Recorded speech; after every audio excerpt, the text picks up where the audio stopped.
I first started studying antiquity here at the Ashmolean Museum in Oxford 25 years ago. This is the oldest public museum in the world, so it seemed like the perfect place to try to piece together the story of mankind.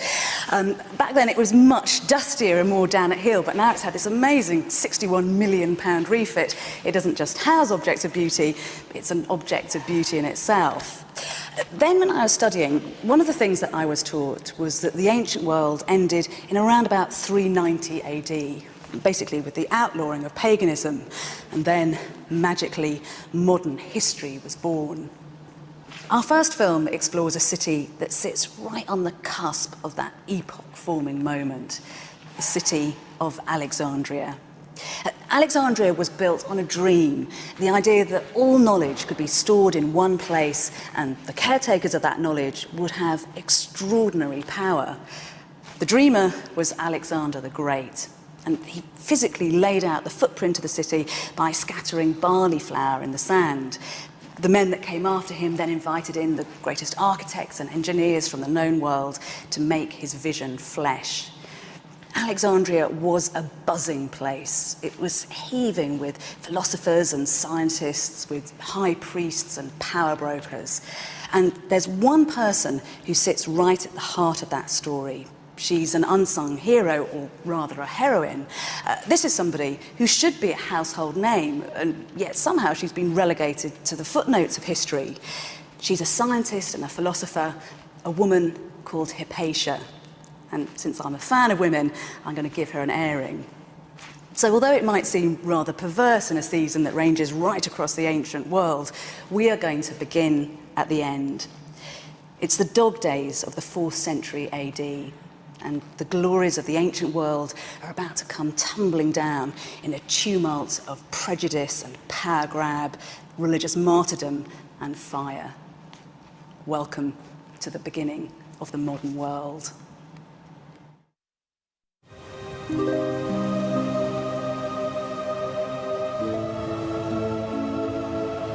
Just imagine a city that housed all the knowledge of the world, all the mathematical and scientific treatises, all the works of literature and the flights of philosophical fancy. A place where writers and artists and scientists met to debate and to pioneer thought. Just think of what ideas and inventions that city would produce, what power its knowledge would bring to its rulers.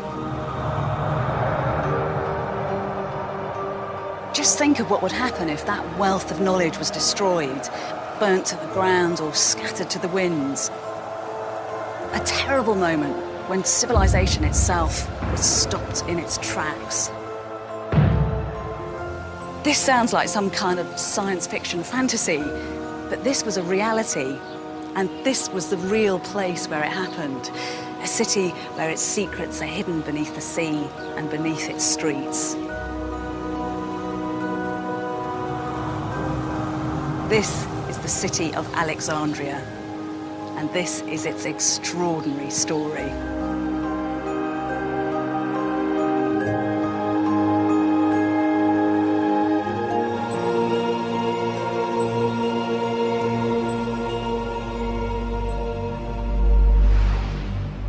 Although we might think that Athens and Rome were the greatest cities in antiquity, for my money, that claim could well go to Alexandria.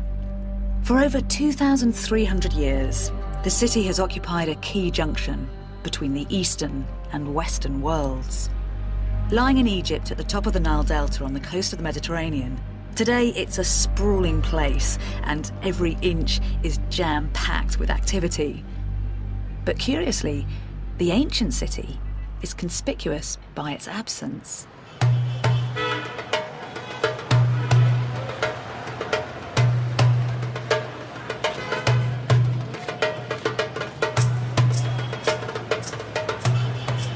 The modern city here really buzzes with life, but it can be a bit hard to get a handle on ancient Alexandria. You could spend weeks here without realising that this was once home to what was really a roll call of the great and the good of antiquity. Because it was here that Alexander the Great was buried. It was here that Cleopatra seduced Mark Antony and Caesar. and this was the home to one of the 7 wonders of the ancient world. Piecing together the scattered jigsaw puzzle, I'm going to explore the incredible story of this extraordinary city, where the Pharos lighthouse shone its beacon out over spectacular theatres, temples and colonnades. Monuments as grand as anywhere in the ancient world. It's colossal. You see the human scale. It's more than 13 meters high. Which combined the best of Greek, Roman and Egyptian design to create a dynamic hybrid culture. We're mixing and matching. We're being purely Alexandrian. We're taking what we want, sticking it together. We're open to everything. And most importantly, where intellectual advances, new philosophies, new sciences were a driving force of the city. And that's what makes this place so special. Although Alexandria was immensely wealthy, it didn't just sponsor grand monuments. It put an absolute value on wisdom. Because wisdom meant power, and it was Alexandria's ultimate ambition to become the most powerful city on earth by capturing all the world's knowledge within its walls. An ambition which stemmed from its very beginnings and the vision of its founder.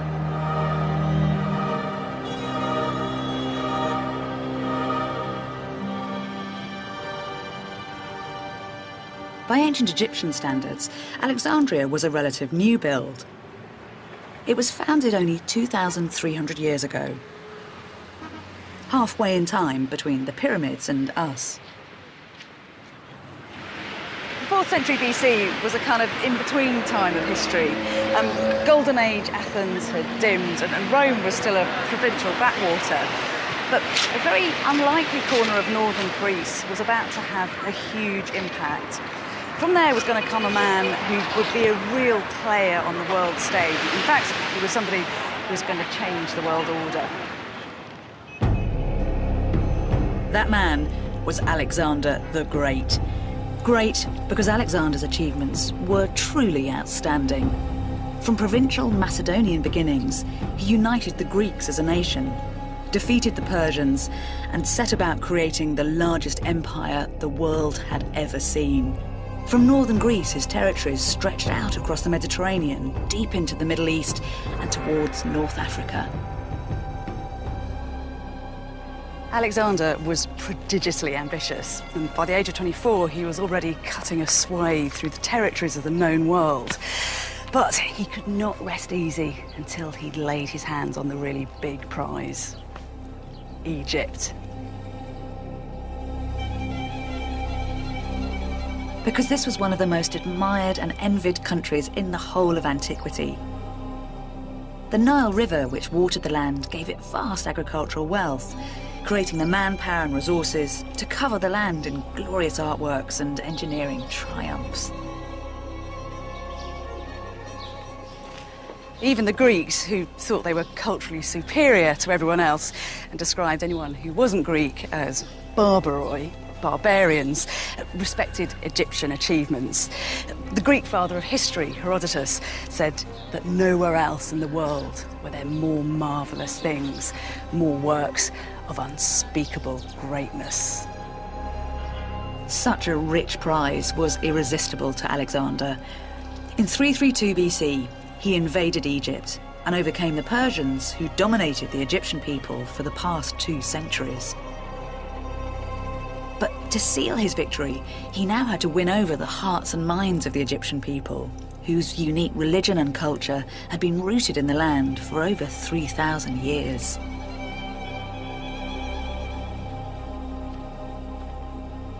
By the time Alexander arrived in Egypt, this pyramid was over 2,300 years old.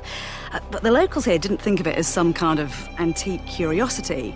Because this is where a god king had been buried, the Egyptians believed that it pulsated with a sort of sacred power.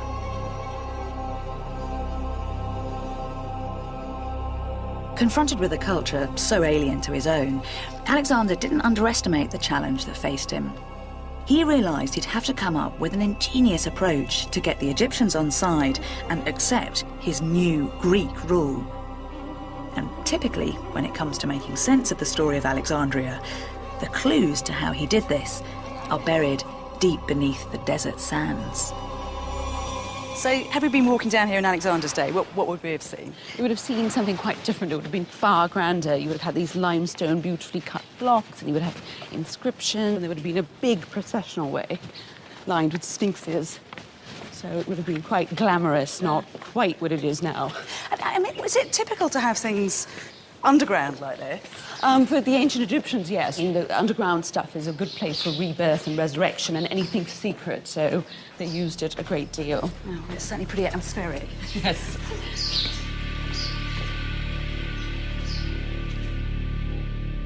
And that's what Alexander had to get to grips with. A culture which not only believed in life on Earth, but which was obsessed with life after death. Wow. Wow, because I knew there was a sarcophagus down here. I had no idea it was this size. It is absolutely enormous. It's sort of 3 meters by 5 meters, and it weighs more than 60 tons, and it's made of absolutely solid granite. Oh, it's got glyphs on it. Yep, here, see? You can just make out. This is, in fact, the name of who it belongs to. It's Hapi in glyphs, and it actually returned into Apis by the Greeks. And so it's Hapi, which is the great bull god, the Apis bull, and this is his sarcophagus. So it's a bull buried in here? Yeah, it's a bull. I just presumed, because it's so kind of glorious, it would be a human. No, it actually is a bull burial because this was a sacred incarnation of one of the Egyptian gods, and so he was buried here after his death.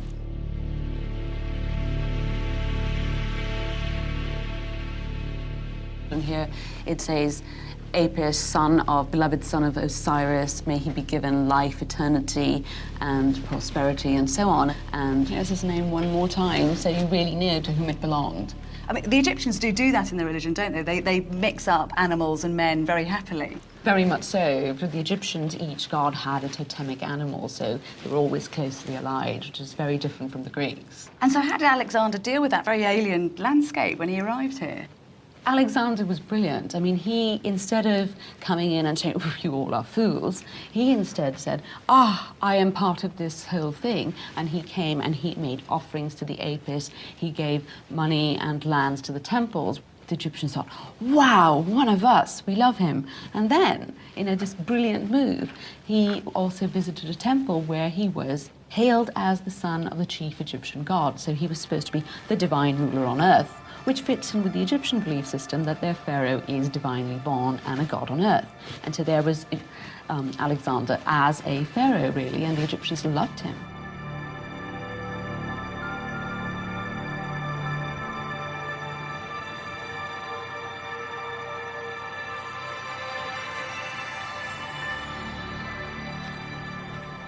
Alexander was canny. By choosing to embrace Egyptian customs rather than just stomp on them, he managed to effect a very sympathetic kind of regime change. The Egyptian people didn't think of him as one of them, but one of us.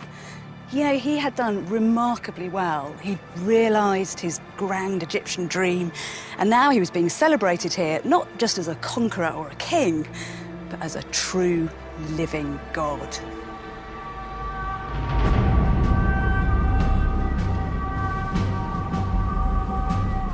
But even that wasn't enough for Alexander. He didn't just want to be another in a long line of pharaohs. He really wanted to dominate the country, and that meant creating a new city that would bear his name for all time. But first, he had to find a suitable location. The ancient Egyptians had always looked inwards, their key cities centering on the Nile. But in this, Alexander differed.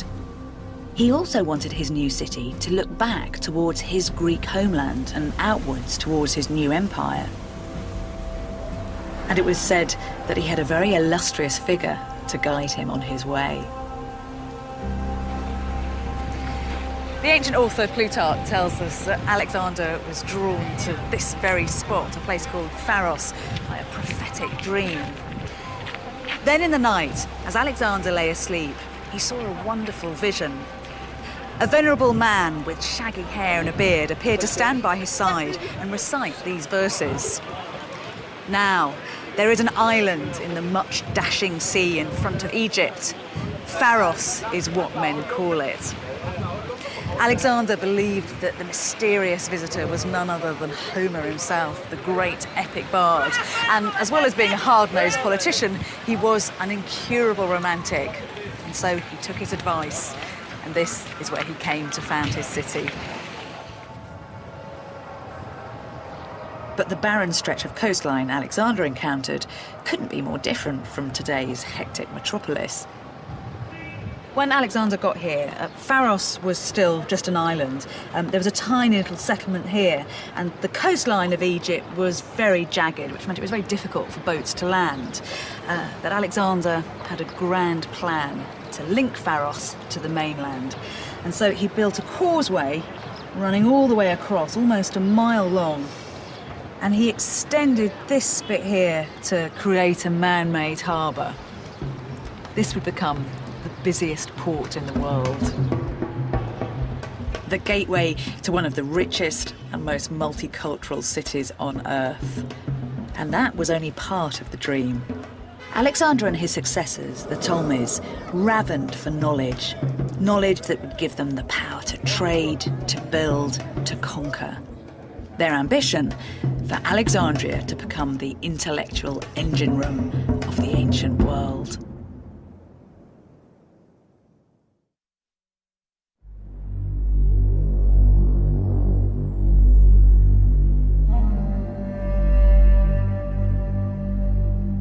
Ancient Egypt, land of the mighty pharaohs, living god-kings, whose people built fantastic monuments in their honour.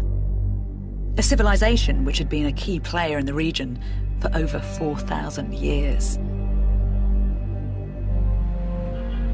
In the 4th century BC, the Greek Alexander the Great conquered this land, winning over the Egyptian people and making it his own, creating a new city in his name, Alexandria.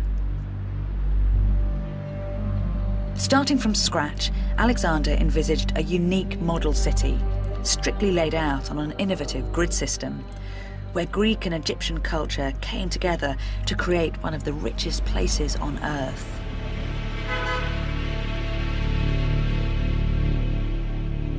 Today, so little is left above ground. To get a sense of the ancient city, you have to descend deep beneath the modern metropolis into a city of the dead. Well, I mean, they're fantastic, aren't they?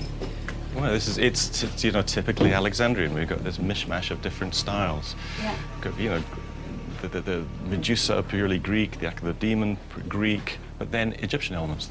The frieze up there of cobra heads and little solar discs on top, all of the Egyptian tradition. And this was just the tomb for one family? Well, one family we presume, we're not sure. There's 3 sarcophagi in there. No bodies were ever found. The tomb robbers got here long before the archaeologists did. They might not have left any bodies, but they've got some pretty lifelike guardians to the tomb. Well, archaeologists over the years have presumed the statues on either side of the entrance represent the owners of the tomb. But what's interesting about them is, if you look at the head of this male character over here, the face is detailed, the hairstyle is pure Roman, Greco-Roman tradition, and yet the body, you know, stiff, one leg forward, arms for the side, typical of Egyptian statue. It's quite ugly in a way, the way the two have been stuck together, though. Oh, it's not particularly well done, no, but that's part of the charm of this place, is we're mixing and matching, we're being purely Alexandrian, we're taking what we want, sticking it together. We're not melding, creating a new art form. We're open to everything. We're very receptive. And there's a great example just inside the doorways here. To the left, you get another really good example of it as well. Oh, yes. Because this is the Anubis figure. Yeah. Anubis was the Egyptian god of embalming, the dog-headed figure. But look how he's dressed. He's dressed as a Roman soldier, but with his Egyptian head, guarding whoever's buried within this tomb. It is, it's fantastic. It's just like top and tails, isn't it? Because you said he's got a very Egyptian head and then this kind of Roman body, this little Roman skirt. Yeah, let's mix and match. Yeah. I mean, the only thing I think, though, is that throughout the ancient world, you do get this exchange of cultures. You know, in classical Athens, you've got Eastern cults, and the Romans are very good at taking on the East as well. So why is Alexandria particularly good at it? I think because Alexandria was a new town, and it had to create its own legitimacy. It was a new town on a very, very ancient land, which had a certain weight within the ancient world as well. I mean, Egypt, the Greeks were in awe of Egypt. So there was all this sort of cultural baggage here already. But they also brought with them their notions of Hellenic culture, of Greek culture. And by doing that, it draped itself in the mantle of Egypt, but at the same time brought with it its Greek notions. It was also an extremely wealthy town, and it's a port town, and they're always open to influences.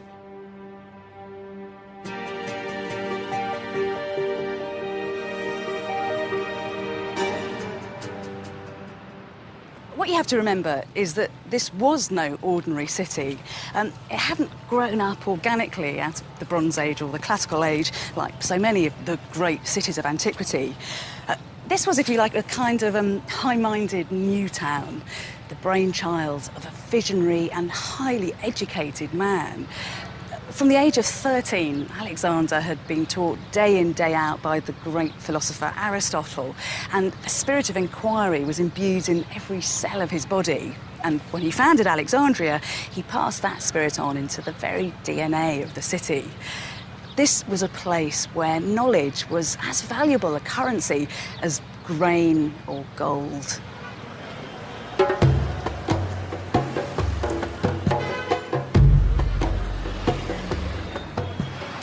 And in a precious archaeological oasis in the heart of the city, Com El Dika, archaeologists have begun to find the evidence to prove it.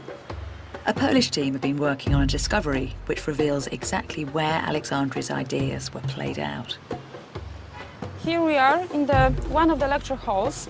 Probably it was one lecture from the complex of the university. It's really interesting. So you've got the lecture rooms right on the main street. Yes, it was the center of the social life in the late antique Alexandria. Now, we are here 3 rows of benches in the classrooms, and the benches devoted for the students. And here we have the main chair, topmost seat, probably for the teacher. You can just imagine how intimate this lecture hall would have been, seating just 30 students, studying law, rhetoric and science. And here we have a singular block of stone, and probably this kind of platform or kind of podium for the students' declamation. So, okay, so the students have to do a kind of to the opposite side to the teacher. So I'm going to be the teacher. So if I'm sitting here, so I'm the teacher, very comfortably, on your steps, and then the student would be there giving their paper or presentation. Exactly. Did it get hot here? You know, the lecture halls were covered probably by the flat roof. We don't have any indication, but probably the auditorium could be high as up to 5.5 meters as the level of the columns. And how many teaching rooms like this are there? So far we found 20 lecture halls. Probably it was much bigger. These teaching rooms were a hothouse of knowledge in the very heart of Alexandria. This was in no way a city of ivory towers. It was buzzing with provocative and cutting-edge ideas. Its rulers had wanted to acquire the intellectual tools to unlock the mysteries of the universe, to allow them to rule the world. It was where the mathematician Eratosthenes proved that the Earth was round and accurately measured its circumference. Where 1,000 years ahead of his time, Aristarchus suggested that the Earth moved around the sun, and where the greatest minds and most extraordinary thinkers began to map their way through the stars. Now, I've got to confess that Alexandria has got a particular allure for me for one reason. It's a rather wonderful and mysterious woman called Hypatia. Now, Hypatia ran her own philosophy school here, and by all accounts, she was quite extraordinary. Hypatia was born in around 350 AD, and the very fact she was a woman in a world dominated by men makes her achievements doubly exceptional. For over 40 years, she made groundbreaking advances in algebra and revolutionised astronomy.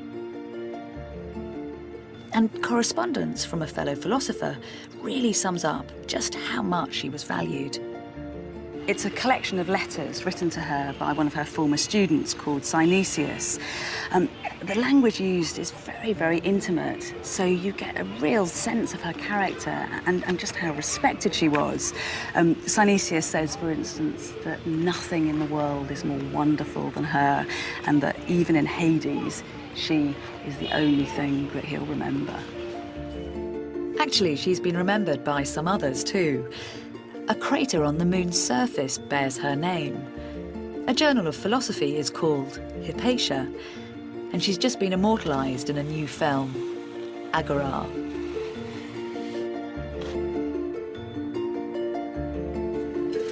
Imagine Hypatia working late into the night, the famous Alexandrian street lamps burning outside, her staring up into the night sky for inspiration. She was a philosopher in the true sense of the word, in that she was a philosophos, a lover of wisdom. What's really interesting about Hypatia, though, as with so many of her Alexandrian colleagues, is that she didn't just deal in abstract thought, but she had a very practical application for her ideas. For instance, she used her mathematics and her geometry to redesign this amazing gizmo. It was really a kind of multifunctional instrument, the sort of iPod of her day, if you like. Only in her day, it had a much more romantic name, because this was called an astrolabe. And literally, that means a catcher of the stars.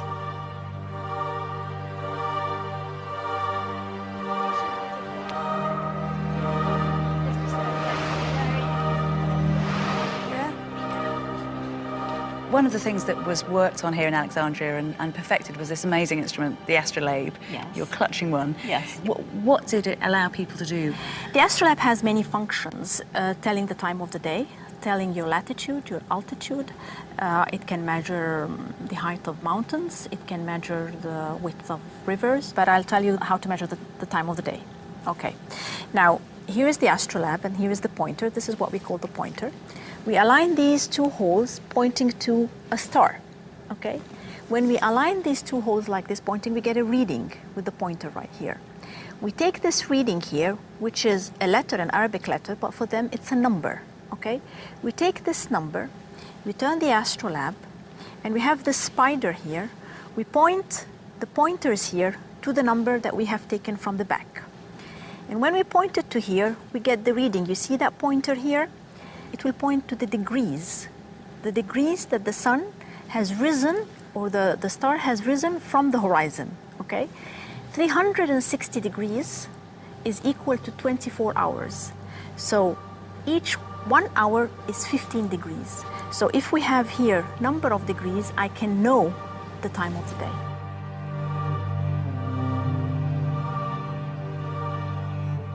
It's a very powerful instrument because it allows you to do all kinds of things. I mean, if you know the night sky, if you know your latitude, if you know the height of a mountain, you can explore, you can trade. It has actually changed the way they functioned.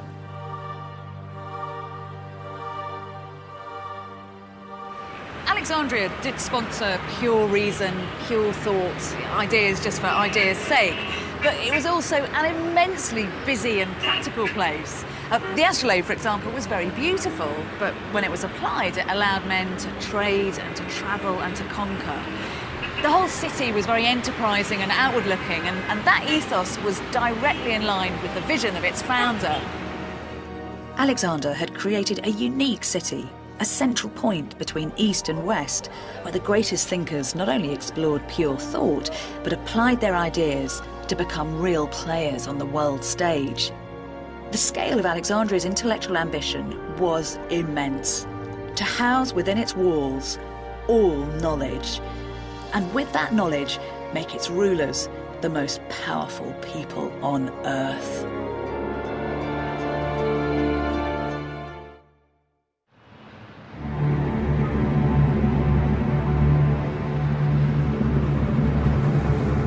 Although ancient Alexandria is virtually invisible, the ghost of its presence is there in the layout of the modern city. I'll tell you what is very exciting. Because the modern city is laid out on the ancient grid plan, when you walk down these streets, you are physically walking in the footsteps of Hypatia and all those other fantastic philosophers. And that feels like a very good place to be.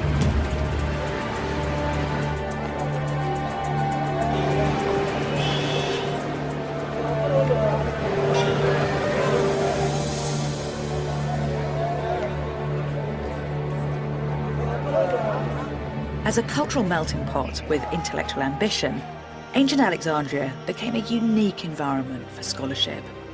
A place where the extraordinary thinker Hypatia, schooled in Greek thought, could also draw on Egyptian wisdom and Babylonian science to help her map the stars. where a wealth of traditions from around the world combined, enabling the greatest thinkers to make scientific advances achievable nowhere else, creating a new Egypt and a model for society in the future.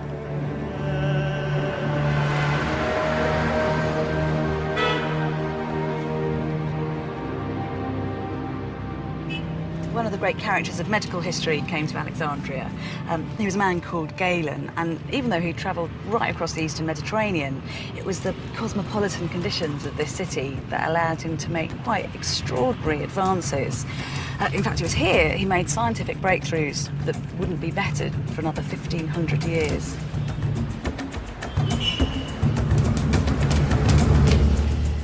So what are these treasures that you're removing from the tubs here? There are a variety of things. There's a brain of a horse, and this one with a spinal cord attached is that's a dog. Oh, it's lovely. So I hope you realise I'm a very strict vegetarian. This is way beyond my life experience. That's all right. I'm not expecting you to eat them. It's all right. Good. Just explain to me, because you're a veterinary anatomist, so why have you got a particular interest in Galen? It's really because of the brain, because I think Galen was the central mover in the history of studying the brain. He was the first person who realised what it was and what it did.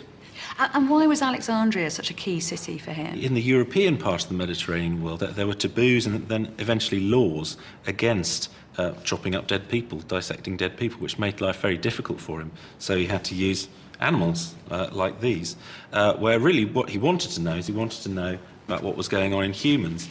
And this was much easier in Egypt because the Egyptians had much more of a tradition, and partly because of mummification, they had much more of a tradition of dealing with parts of dead human people and perhaps not worrying about it so much. But the brain wasn't of any particular importance to the Egyptians, because there are stories of them when they're doing the mummification, of them pulling the brain out through the nose, for instance. Yes, we don't know whether it's Herodotus who said that. We don't know whether that's actually true. You need an enormous nose to get a brain out through.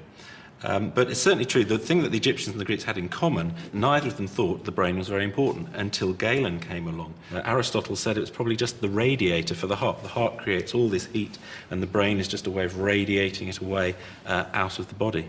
And so why was Galen different? How did he come to realise that there was something else going on? Because he looked at the brain. You look at the human brain, but you look at animal brains, and he said, well, if you look at them, they're incredibly complicated. He said, for example, here's the cerebrum up the front with all its folds, and here's the cerebellum at the back with all its even finer folds. And you look on the inside and you see there's the brain stem down there. It's even more complicated. So it's got all these different bits, so it doesn't look like something that's just there to radiate heat away. He said it must be doing something more complicated than that. The other thing he noticed about it was, first of all, if you look at the brain, it has the senses attached to it.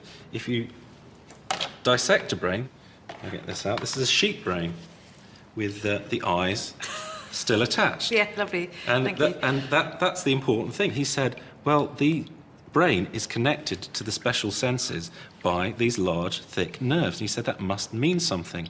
And he had this wonderful phrase he used where he said, the brain is surrounded by the special sense organs as if they are the servants and guards of the great king. So he'd already elevated the brain to being in the position of a king in control of the special senses. I'm glad he added a bit of poetry to something fairly disgusting looking like that. And so he demonstrated that not only is the brain where all the sensory information comes in, but also he'd shown it's where all the nerves radiate out to the body to move the body. So he's really showing the brain takes the information in, processes it, puts it out again. Really, the brain is where you think, it's where you are. And really, he was the first person to show that. That is immensely important. I mean, if you prove just how powerful the brain is, that's going to revolutionise what people think about the human body and, I mean, all sorts of things, and the human soul as well. He completely changed the way we think about the body, and especially the brain.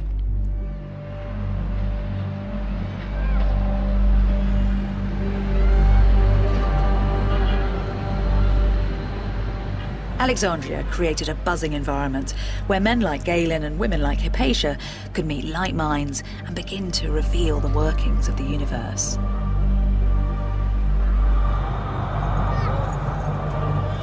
Because these thinkers weren't working in isolation, and that's possibly Alexandria's greatest achievement. It had created an environment where great minds could gather to discuss and develop their ideas, the largest store of knowledge the world had ever known.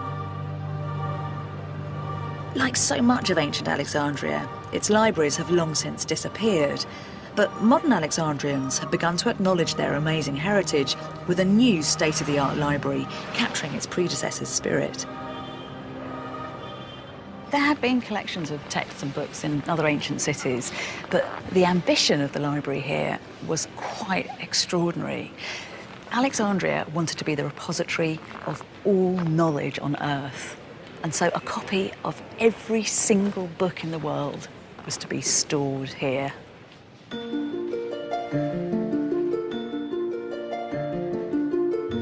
Every work of literature, tragedy, comedy and poetry, every history, every scientific treatise from maths to medicine, physics to astronomy, and not just Greek texts, but works from around the world in Hebrew, Latin, Babylonian and later Arabic.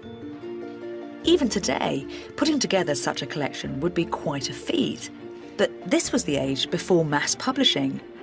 Each work existed as a handwritten papyrus, and that scroll might be the only copy of that papyrus in the whole world. Today, the majority of the few fragments that remain now survive not in Alexandria, but another bastion of learning, Oxford University.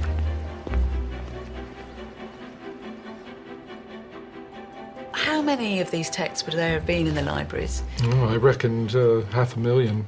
Everything from Homer, some of the earliest Greek papyri were texts of the Homeric poems, the Iliad and the Odyssey, to Plato, philosophy written in Greek on papyrus, to, in the later period, Arabic, and even earlier Hebrew. But the scale of ambition is extraordinary. So how, physically, how did they get the work into the city? They were sending people out to all parts of the Mediterranean. They had a list of the 9 canonical lyric poets that they wanted their works of, and they sent people to the festivals where their works had been composed, Olympia and Delphi, and they borrowed the official copy of the Athenian tragedies from the Athenians so that they could make a copy of it. Then they refused to give it back. So they were in some ways acting like antiquarian book collectors, in other ways acting like an institution building up a fundamental collection for scholars to work on. But if you've got this massive volume of work, how are they keeping tabs on it all? How are they organising it? They developed a system which was really the invention of the modern book catalogue. The Alexandrian scholar Callimachus invented the first book catalogue, which simply had an entry for author, title, genre, type of work, in this case comedy, and also the total for the number of lines at the end. Scribes were paid by the number of lines they copied. So here you can see the name of the comic poet Aristophanes. You can just about make it out. Stephanos. And in Alexandria, are they mainly copying material, or are they actually adding to it? I mean, are you getting new scholarship there as well? Absolutely. They're constantly commenting on them. This is a copy of Plato's Republic in which there's a tiny hand has been writing a marginal commentary into the margin, explaining and correcting the text. So you get the feeling of a kind of buzzing hive of readers and scholars working and operating on the text. It's so impressive, isn't it? So you've got the genius of Plato, then you've got somebody else centuries later adding their own ideas. Access to information enabled the Alexandrians to revolutionise scientific thought. But they also studied theology. It was in Alexandria that the Hebrew Bible was first translated into Greek. By understanding a wealth of cultures and beliefs, they had the power to master and control.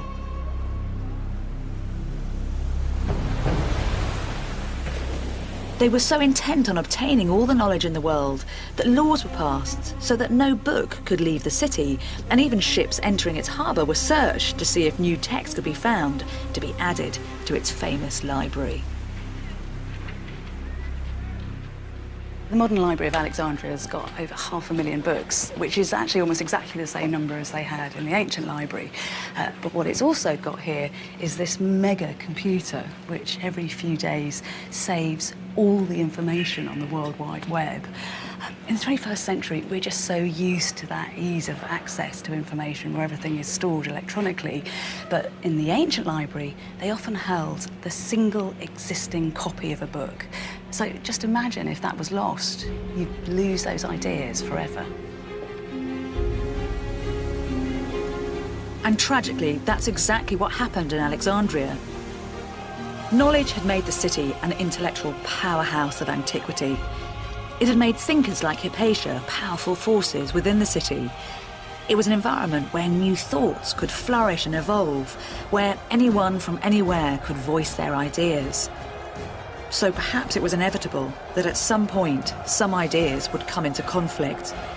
And for the ancient world, Alexandria, its libraries, and for Hypatia herself, the result would be catastrophic.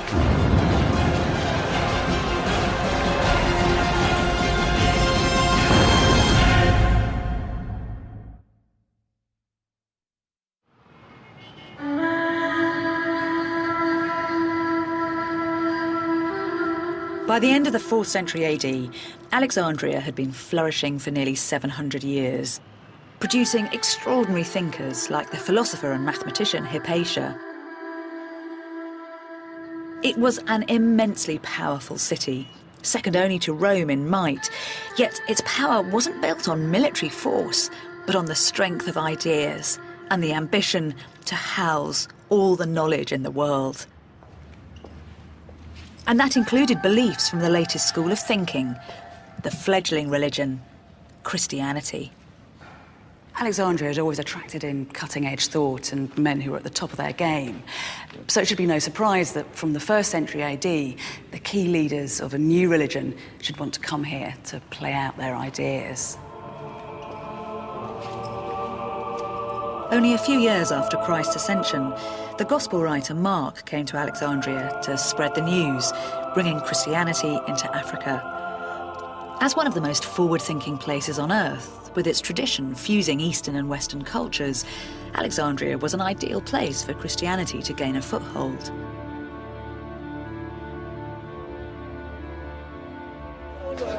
But reconciling a multi-faith environment with a religion whose followers believed exclusively in one God proved a testing challenge for the city. St. Mark himself died at the hands of pagans for preaching his faith. It was a foretaste of the violence to come. Yet, for centuries, Christians and pagans did manage to live alongside one another, happily, productively. The very early Christians spent a great deal of time and energy trying to square pagan and Christian thought. For instance, one of the most prolific early church fathers who lived in Alexandria said that the works of Plato and Aristotle and the Stoics were science tinged with piety as long as they were righteous. Now, in a world like that, where Christianity is just another stream of thought, then Hypatia has a very secure place. But the problem came when the Christians wanted not just spiritual, but temporal power. And then all that tolerance and piety becomes muddied with power politicking. And unfortunately for Hypatia, she'd come into conflict with one of the greatest political operators of the day. Hypatia herself wasn't anti-Christianity. Many of her students were in fact Christian. But the problem came when a new bishop, Cyril, was ordained in the city. Cyril not only wanted spiritual authority, but power on earth, and he didn't want to share it with pagans. His arrival would change the face of Alexandria forever. You walk into somewhere like the Caesareum, and you see what originally we built as an Egyptian and Greek temple, with all the heads removed from the statues. And the cult statue has gone, and in its place you have a huge cross looking down. And you see how people like Cyril could change a world. He is a man seeking power, And he wishes to gain control not just of the religious state, he wants to really run a theocracy, be in charge of everything. Hypatia is a wealthy, educated pagan. To him, that means witch. He puts around rumours about all of the objects she makes for astronomy, her instruments. Clearly, they're used for divination. Therefore, finding out what will happen in the future. It is black magic, and as such, she has to die. And in one contemporary account, we learn that it was Hypatia's work with the astrolabe in particular that sparked hatred against her.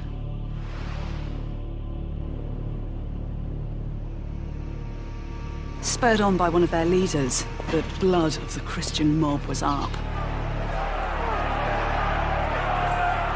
They started to seek Hypatia out through the city and found her driving through these streets on her way home.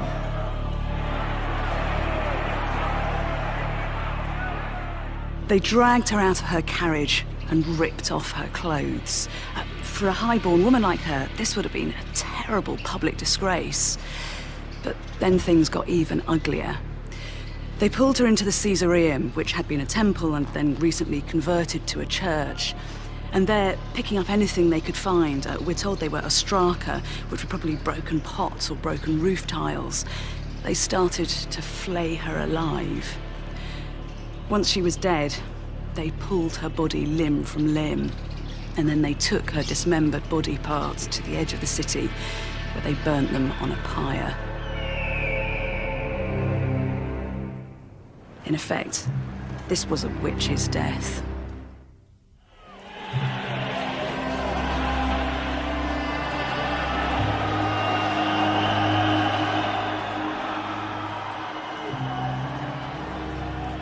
Hypatia's tragedy was the tragedy of Alexandria.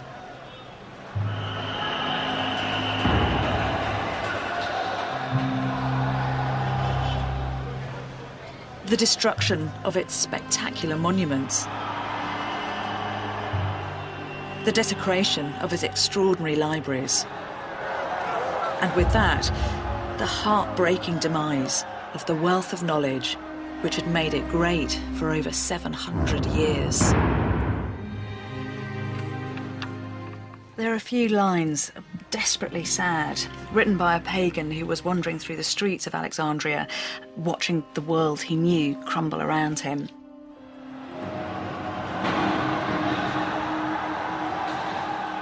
Is it true that we Greeks are really dead and only seem alive?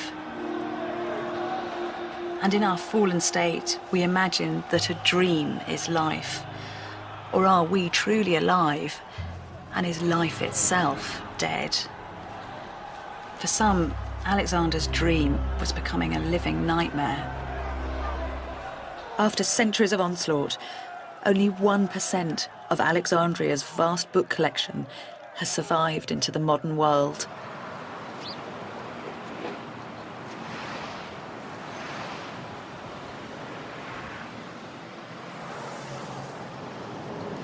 Rather bizarrely, one of the survivors of Alexandria's destruction has ended up here. It's that massive lump of red granite, the obelisk that we very affectionately now call Cleopatra's Needle. It was brought here from Egypt in 1878, but in its heyday, it stood just at the edge of the Caesareum, so it was only a stone's throw away from where Hypatia was killed.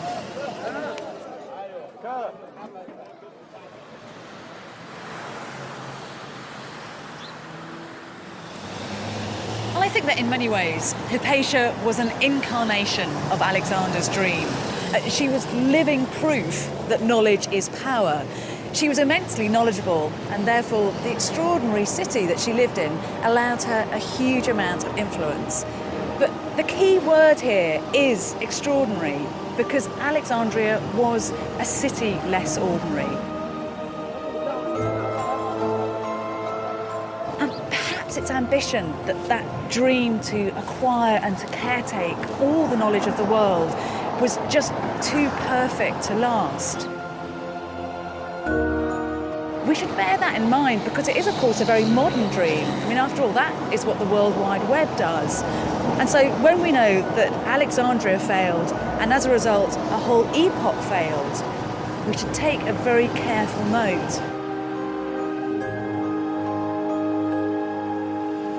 For that reason, we mustn't bury the memory of Alexandria, but celebrate it.